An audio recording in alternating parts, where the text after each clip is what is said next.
Israel और भारतीय सेना आ गई आमने सामने।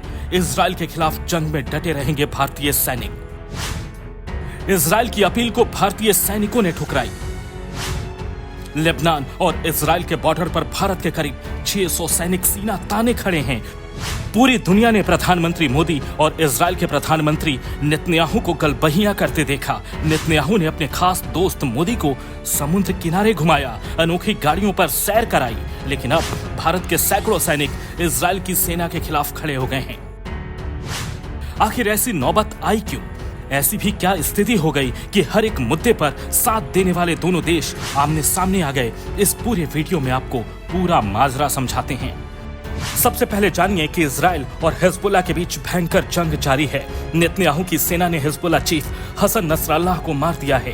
करीब 20 साल बाद इजराइल की सेना लेबनान में घुस चुकी है और ग्राउंड अटैक कर रही है।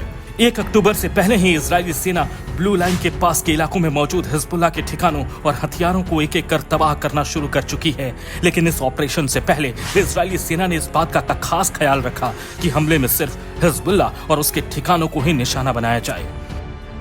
इसलिए इजरायली सेना ने दोनों देशों के बॉर्डर पर तैनात संयुक्त राष्ट्र की शांति सेना को लिमिटेड ग्राउंड ऑपरेशन की जानकारी दी थी और उन्हें लेबनान की सीमा से 5 किलोमीटर पीछे जाने के लिए कहा, ताकि यहां तैनात दूसरे देशों के सैनिकों को किसी तरह का नुकसान ना हो। शांति सेना की तरफ से बयान जारी कर कहा गया कि ये खतरनाक डेवलपमेंट है, लेकिन हम अपनी पोजीशन पर ही तैनात रहेंगे और हटेंगे नहीं। अब आप सोच रहे होंगे कि ये शांति सेना क्या है, तो आपको बता दें कि इजराइल और लेबनान बॉर्डर पर संयुक्त राष्ट्र समझौते के तहत भारत सहित दुनिया के 50 देशों के करीब 10,000 से ज्यादा सैनिक तैनात हैं। भारत के करीब 600 सैनिक इस इलाके में हैं। आइए अब आपको ये बताते हैं कि यूएन की शांति सेना का काम क्या है और वो कैसे काम करती है।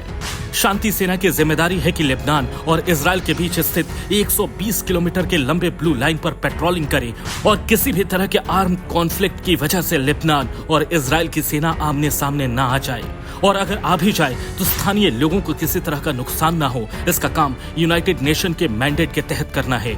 अगर जंग जैसी स्थिति हो जाए तो उसे रोकना है, ना कि उसमें शामिल होना है। अब आपको ब्लू लाइन के बारे में विस्तार से बताते हैं। ब्लू लाइन को 2 सेक्टर में बांटा गया है, एक ईस्ट सेक्टर है और एक वेस्ट सेक्टर। दोनों सेक्टर में 3 से 4 बटालियन हैं। एक बटालियन में 600 से ज्यादा सैनिक मौजूद हैं। दक्षिणी लेबनान के नाकूरा में इसका मुख्यालय है। वेस्ट सेक्टर में यूरोपियन यूनियन के देशों की सैन्य बटालियन की तैनाती है। ईस्ट सेक्टर में एशियाई देशों के बटालियन तैनात हैं। इसमें भारत और नेपाल के सैनिक तो शामिल हैं, लेकिन पाकिस्तान की सेना की नो एंट्री है। भारतीय सेना की बटालियन इजराइल के गोलान हाइट की तरफ ईस्ट सेक्टर में तैनात है। इसी सेक्टर की तरफ से इजरायली सेना ने अपना ग्राउंड अटैक शुरू किया। हमले से पहले यूएन ने वहां मौजूद शांति सेना को अपनी सुरक्षा का ख्याल रखने की हिदायत जारी की और एहतियातन उन्हें बंकर में जाने को कह दिया। सेना के मुताबिक लगातार हो रहे रॉकेट और हवाई हमलों के बीच तैनात भारतीय सेना के सभी जवान सुरक्षित हैं। इजराइल और लेबनान ब्लू लाइन के करीब किसी तरह की गतिविधि को अंजाम देना चाहते हैं तो उसे सबसे पहले शांति सेना से इजाजत लेनी पड़ती है। इजराइल कभी भी कोई एयर स्ट्राइक को UNIFIL के इलाके यानी कि दक्षिण लेबनान में अंजाम देना चाहता है तो पहले एरिया की रेकी कर यह सुनिश्चित कर लेता है कि शांति सेना के जवान आसपास ना हों, और हमले के हालात में यूएन के सैनिकों को वहां से हटने का आग्रह करता है। यूएन शांति सेना के हेलमेट नीले रंग का होता है, इसलिए इस कोड में मैसेज जारी किया जाता है।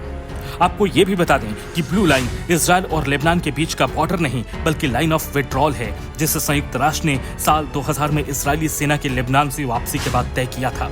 ये ब्लू लाइन अस्थायी है जो संयुक्त राष्ट्र के कब्जे में है। वहाँ हिजबुल्लाह की खुलेआम मौजूदगी तो नहीं, लेकिन उसके अंडरग्राउंड वर्कर हमेशा से एक्टिव रहे हैं। लेकिन वही इजराइल की सेना की रिक्वेस्ट को यूएन की शांति सेना ने मानने से इनकार कर दिया है, जिसमें भारतीय सैनिक भी शामिल हैं।